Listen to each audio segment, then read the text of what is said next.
हैं कि इसमें बड़ी संख्या महिलाओं की है, तो बताता है कि प्रधानमंत्री के मन में क्या चलता है, किस तरह की तमाम योजनाएं महिलाओं को लेकर प्रधानमंत्री देश के लोग सकते हैं। और आप देखें कि महिला सशक्तिकरण की दिशा में कितना काम किया गया है और उसी का नतीजा है कि आप देखें कि यहाँ महिलाएं पुरुषों से ज्यादा बड़ी संख्या में दिखाई दे रही हैं, क्योंकि पिछले आप देखें कि 10-11 सालों में लगातार महिलाओं को लेकर, महिलाओं की तरक्की को लेकर आपने देखा होगा शौचालय बनवाना, इसके अलावा उनको गैस के सिलेंडर मुफ्त में पहुंचाना, घरों में बिजली पहुंचाना, ये तमाम ऐसी योजनाएं हैं महिलाओं को लेकर कि तो प्रधानमंत्री लगातार चलाते रहे और यही कारण है कि जब भी चुनाव होता है तो महिलाओं का एक बड़ी हिस्सेदारी प्रधानमंत्री नरेंद्र मोदी जो पार्टी जी जो पॉलिटिकल पार्टी लोग होते हैं तो उसका लाभ भी मिलता रहा। ठीक है, ठीक है नीरज, मैं आपके पास लौटता हूं, आप हमारे साथ बने रहिएगा। इस बीच हमारे सलाहकार संपादक विनोद मिश्र जी भी हमारे साथ फोन लाइन पर जुड़ गए हैं।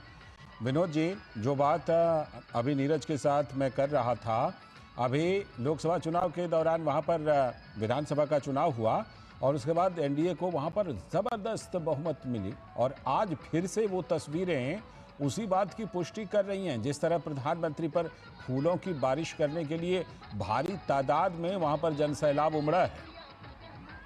लाल जी, आप ये कहें कि प्रधानमंत्री मोदी का इस साल का ये पहला रोड शो है, आप ये कहें कि प्रधानमंत्री मोदी के तीसरी टर्म का और ये पहला रोड शो है जो आज विशाखापट्टनम में कर रहे हैं। वो विशाखापट्टनम का रोड शो इसलिए भी इम्पोर्टेंट है, जैसा आप बता रहे हैं कि एनडीए गवर्नमेंट की जो बात आप करते हैं, तो उस मामले में आंध्र प्रदेश ने झोली भर के प्राइम मिनिस्टर मोदी के को एक तरह से आशीर्वाद दिया है। तो जाहिर सी बात है कि जो पहली बार आंध्र प्रदेश में चुनाव जीतने और लोकसभा में केंद्रीय गठन के बाद और प्रधानमंत्री बनने के बाद ये गए हैं, तो ये लोगों का जो उत्साह है, लोगों के जो उमंग है, ये ऐसे ही नहीं है। आप कह सकते हैं कि आज जो प्राइम मिनिस्टर मोदी देश को जो एक बड़ा सौगात देने जा रहे हैं, 2 लाख करोड़ रुपए के जो प्रोजेक्ट की आज एक शुरुआत हो रही है, वो देश में आप एक कह सकते हैं कि ऊर्जा के क्षेत्र में एक बड़ी क्रांति की शुरुआत होने जा रही है। जो प्राइम मिनिस्टर मोदी जब आंध्र प्रदेश में विशाखापट्टनम में 65,000 करोड़ रुपए की प्रोजेक्ट की आधारशिला रखेंगे, ये ऊर्जा के क्षेत्र में आप कह सकते हैं कि एक बड़ी क्रांति की शुरुआत होने वाली है। और इसकी शुरुआत की नींव जब प्राइम मिनिस्टर रखेंगे तो आप कह सकते हैं कि देश की एक नई उम्मीदें, जो डिपेंडेंसी थी कन्वेंशनल एनर्जी में, आप ये कह सकते हैं पेट्रोल डीजल को लेके जो डिप्लोमेसी जियोपॉलिटिक्स थी, उसके बगल में अगर भारत ने अपनी आत्मनिर्भरता बनाई है, अगर इसके क्षेत्र में ऊर्जा के क्षेत्र में ग्रीन हाइड्रोजन को लेके, तो आप कह सकते हैं कि एक बड़ा क्रांतिकारी परिवर्तन होने वाला है। आप कह सकते हैं कि आज की जो ये शुरुआत है वो देश को एक नई दिशा और दशा दे सकती है। तो प्राइम मिनिस्टर के मोदी के जो रोड शो में ये बात लोगों को पता है कि ये ग्रीन हाइड्रोजन के बड़े प्रोजेक्ट को लेके विशाखापट्टनम में और 2 लाख करोड़ के ज्यादा के जो प्रोजेक्ट होने वाले हैं, वो इंफ्रास्ट्रक्चर के रूप में देश को किस तरह से एक नई क्रांति लाने वाली है, इसकी शुरुआत अगर जनवरी के फर्स्ट वीक में होने वाली है, तो ये एक तरह से 2025 का एक नया आगाज है। लालचंद जी, बिल्कुल ये नया आगाज है और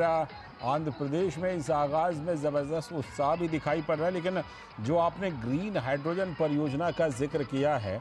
मैं नीरज से ज़रा उसका और कुछ डिटेल लेता हूँ।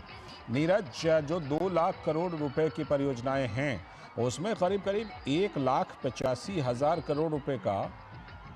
ये निवेश है, जो कि ग्रीन हाइड्रोजन प्रोजेक्ट में, परियोजना में ये निवेश होना है। नीरज से हम बाद में जुड़ेंगे, फिलहाल विनोद जी हमारे साथ जुड़े हुए हैं, उनसे ज़रा इस परियोजना के बारे में भी बात करते हैं। जिस तरह से कि